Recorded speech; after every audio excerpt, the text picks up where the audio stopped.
Number 1 पे आता है छत्रपति शिवाजी महाराज। छत्रपति शिवाजी महाराज मराठा एम्पायर के फाउंडर थे। इनके पास 3 तलवारें थी, जगदम्बा तलवार, तुलजा तलवार और भवानी तलवार। नंबर 2 पे आता है छत्रपति संभाजी महाराज। छत्रपति संभाजी महाराज मराठा एम्पायर के दूसरे रूलर थे। इन्होंने अपने जीवन काल में 127 लड़ाइयाँ लड़ी और इनमें से एक भी नहीं हारी। तीसरे क्रमांक पे आते हैं महाराणा प्रताप। महाराणा प्रताप ने अपने जीवन काल में 3 महत्वपूर्ण लड़ाइयाँ लड़ी, हल्दी घाटी का युद्ध, दिवेर का युद्ध और दत्तानी का युद्ध। इसमें से वह दिवेर और दत्तानी का युद्ध जीत गए और हल्दी घाटी का युद्ध एक अनिर्णायक युद्ध रहा। चौथे क्रमांक पर आते हैं पृथ्वीराज चौहान। पृथ्वीराज चौहान ने मोहम्मद घोरी के साथ 17 लड़ाइयाँ लड़ी, जिनमें से 16 लड़ाइयाँ इन्होंने जीती और 16 बार मोहम्मद घोरी को कोई भी क्षति न पहुंचाते हुए सुरक्षित छोड़ दिया। लेकिन 17वीं लड़ाई अर्थात तराइन के दूसरे युद्ध में ये हार गई। इन्हें बंदी बना लिया गया, लेकिन गजनी में ही इन्होंने घोरी को मार गिराया और अपने राजकवि और मित्र चंद्रबरदाई के साथ मिलकर एक दूसरे को मार दिया। नंबर 5 पे आती है रानी लक्ष्मीबाई। रानी लक्ष्मीबाई झांसी की रानी थी, जिन्होंने 1857 के आंदोलन में मुख्य भूमिका निभाई थी। झांसी को खोने के बाद इन्होंने कल्पी के युद्ध में फिर एक बार अंग्रेज़ों को कुचलने की कोशिश की, लेकिन शहीद हो गई। 6वें नंबर पर आती है महारानी ताराबाई भोसले। ये तीसरे मराठा रूलर राजाराम भोसले की पत्नी थी। इन्होंने औरंगज़ेब के खिलाफ अलग अलग युद्ध अभियान जारी रखकर मराठा साम्राज्य को बचाया। इन लड़ाइयों को अब मराठा वॉर्स ऑफ इंडिपेंडेंस के नाम से जाना जाता है। नंबर 7 पे आते हैं बाजीराव पेशवा। इन्हें छत्रपति शाहू महाराज ने 1720 में नियुक्त किया था।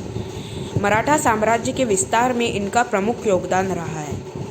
8वें नंबर पर आते हैं समुद्रगुप्त, जिन्हें हम भारतीय नेपोलियन के नाम से भी जानते हैं। विश्व के सबसे महान सेना नायकों की यादी में इनका नाम लिया जाता है।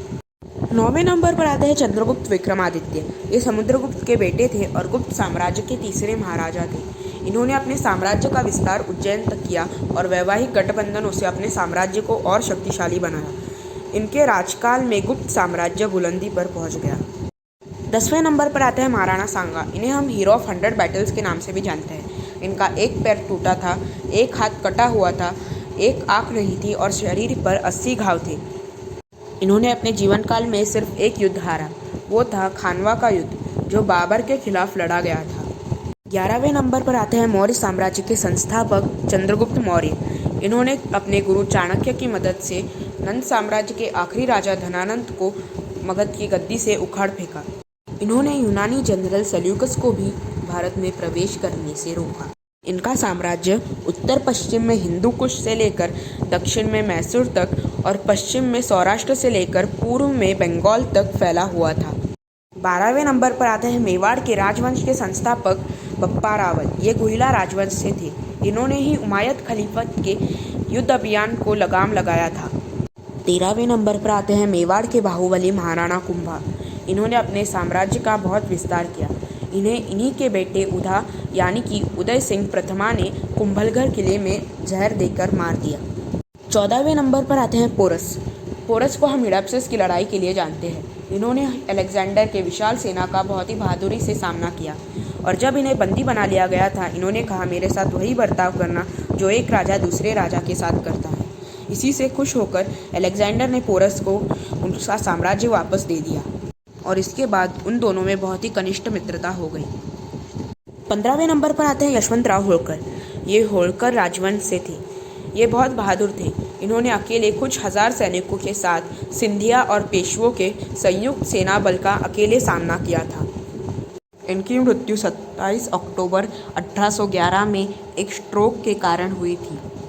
अगर आपको यह वीडियो पसंद आई हो तो वीडियो को लाइक, शेयर और चैनल को सब्सक्राइब करना ना भूलें।